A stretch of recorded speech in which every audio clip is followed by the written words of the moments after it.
এই চাঁদের মধ্যে প্রথমে নেমেছিল নীল আর্মস্ট্রং। কি নাম?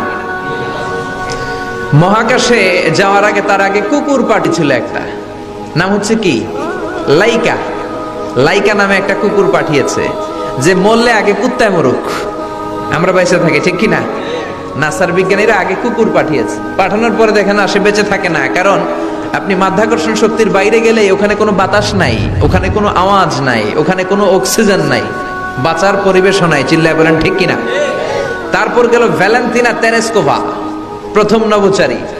এদের সাহসের এই ধারাবাহিকতায় 1969-এ অ্যাপোলো 11 নামে একটা স্পেস শাটল দিয়ে নাসার সেই স্টেশন থেকে নীল আর্মস্ট্রং, এডউইন অলড্রিন আর মাইকেল কলিন্স তিন বন্ধু মিলে একটা স্পেস শাটল দিয়ে চলে গেল চাঁদে।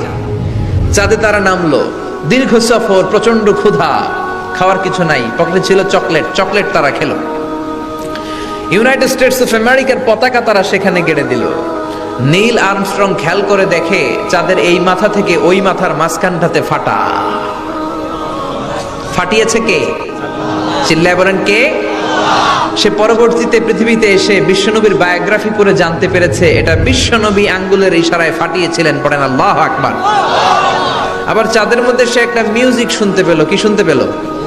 চমৎকার একটা মিউজিক। কিন্তু পৃথিবীতে এসে কোথাও এই মিউজিক সে পায় না, কোথাও এই মিউজিকের ক্যাসেট অ্যালবাম খুঁজে পায় না।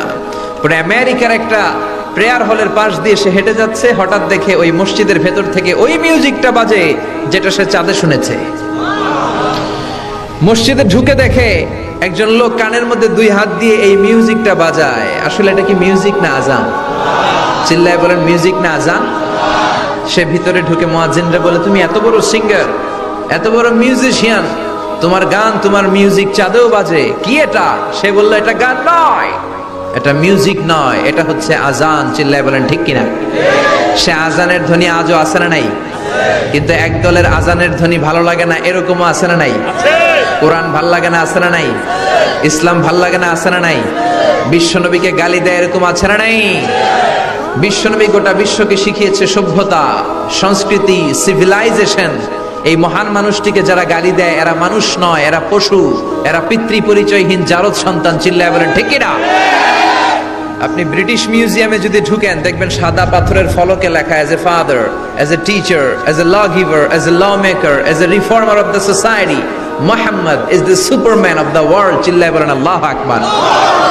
স্বামী হিসেবে, পিতা হিসেবে, নেতা হিসেবে, সমাজ সংস্কারক হিসেবে মুহাম্মদ হচ্ছে এই পৃথিবীর একজন সুপারম্যান। এজন্য বিশ্বনবীকে যারা গালি দেয় এরা মানুষের কাতারে পড়তে পারে না। চিল্লায় বলেন ঠিক কিনা?